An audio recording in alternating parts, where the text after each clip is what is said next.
Clics, com esteu? Espero que estigueu aprenent molt amb tots aquests vídeos que us estem preparant. Jo avui us llegiré uns contes molt curtets sobre dones que han fet història i de les quals no coneixem gaire cosa perquè a l'escola no ens les han explicat.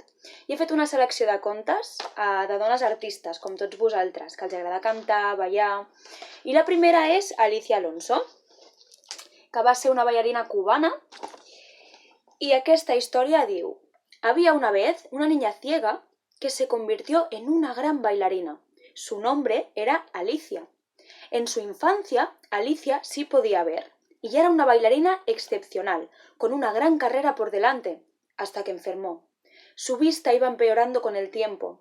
Se vio obligada a pasar meses en cama sin moverse, pero necesitaba bailar, así que lo hacía de la única forma posible. Bailaba en mi cabeza, sin poder ver, sin poder moverme, quieta en mi cama. Me enseñé a mí misma a bailar Giselle. Un día la prima bailarina del ballet de Nueva York se lesionó y llamaron a Alicia para que la reemplazara. Ya había perdido buena parte de la vista, pero ¿cómo iba a decir que no? Además, el ballet que bailaría sería Giselle. Tan pronto empezó a bailar, el público se enamoró de ella. Lo hacía con mucha gracia y confianza. A sus compañeros les fue enseñando a esperarla en el lugar preciso, en el momento indicado. Su estilo era tan único que le pidieron que actuara con su compañía por todo el mundo. Pero su sueño era llevar el ballet a Cuba, su país natal. Cuando volvió de sus viajes, comenzó a enseñar ballet clásico a bailarinas cubanas y fundó la compañía de ballet Alicia Alonso, la cual más tarde se convirtió en el Ballet Nacional de Cuba. Molt interessant, no? O sigui que aquesta dona va complir el seu somni, encara que al principi ho va tenir molt difícil per la seva dificultat física, però això ens ensenya que res és lo bastant fort per nosaltres com per parar-nos i que hem de lluitar per nostres somnis. El segon conte que us he preparat és el d'una directora de cinema, Brenda Chapman. Diu: había una vez una niña de cabello pelirrojo rizado a la que le encantaba dibujar. Su nombre era Brenda. Cuando tenía 15 años, se puso en contacto con los estudios de Walt Disney. Soy muy buena dibujando, dijo. ¿Me darían trabajo?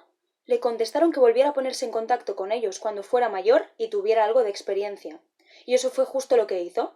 Estudió animación de personajes en el Instituto de las Artes de California y pocos años después logró el sueño de su vida: trabajar haciendo películas para Disney en Los Ángeles.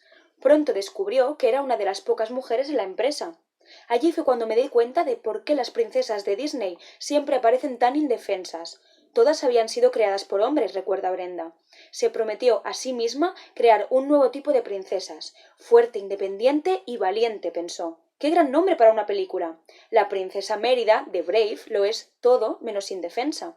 Es una excelente arquera que galopa por todas partes en su caballo, lucha contra osos y le ocurren aventuras increíbles.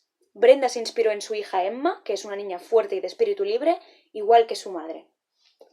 Gran exemple de superació, i segur que tots coneixeu la pel·lícula de Brave. Ara anem amb una de les meves preferides, Frida Kahlo. La Frida Kahlo va ser una pintora mexicana que destacava per les seves obres, ja que sempre es retratava ella mateixa, no? Com si vosaltres dibuixeu als vostres pares o a vosaltres mateixos, doncs a ella li agradava molt fer això perquè deia que ningú la coneixia millor que ella mateixa. Había una vez una niña llamada Frida que vivía en una casa azul en Ciudad de México. Al hacerse mayor, se convertiría en una de las artistas más famosas del siglo XX, aunque por varias razones estuvo a punto de no llegar a ser adulta. Cuando tenía 6 años, casi muere de polio. La enfermedad le dejó una cojera permanente, pero eso no le impedía jugar, nadar y pelear como el resto de los niños. Luego, a los 18 años, sufrió un terrible accidente de autobús en el que otra vez estuvo a punto de morir. Y de nuevo pasó varios meses en la cama. Su madre le construyó un caballete especial para que pudiera pintar recostada, pues a Frida le gustaba pintar más que cualquier otra cosa en el mundo. Tan pronto como pudo volver a caminar, fue a visitar al artista más famoso de México, Diego Rivera. ¿Crees que mis cuadros son buenos?, le preguntó. Eran increíbles, audaces, brillantes, hermosos. Diego se enamoró de su obra y luego se enamoró de ella. Diego y Frida se casaron. Él era un hombre alto y robusto que usaba un sombrero de ala ancha. ella se veía diminuta a su lado, por lo que la gente les llamaba el elefante y la paloma. Frida pintó cientos de hermosos autorretratos a lo largo de su vida, en los que aparecía rodeada de las aves y animales que tenía como mascotas. La casa azul en la que vivía sigue aún existiendo, tal y como ella la dejó, llena de color, alegría y flores.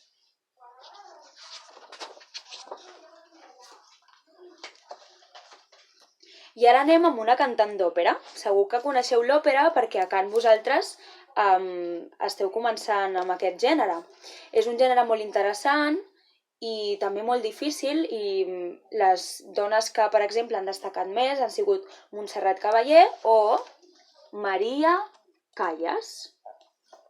María Callas, cuando era niña, María era un poco torpe y nada popular. Estaba segura de que su madre quería más a su hermana por ser más delgada, más guapa y más popular que ella.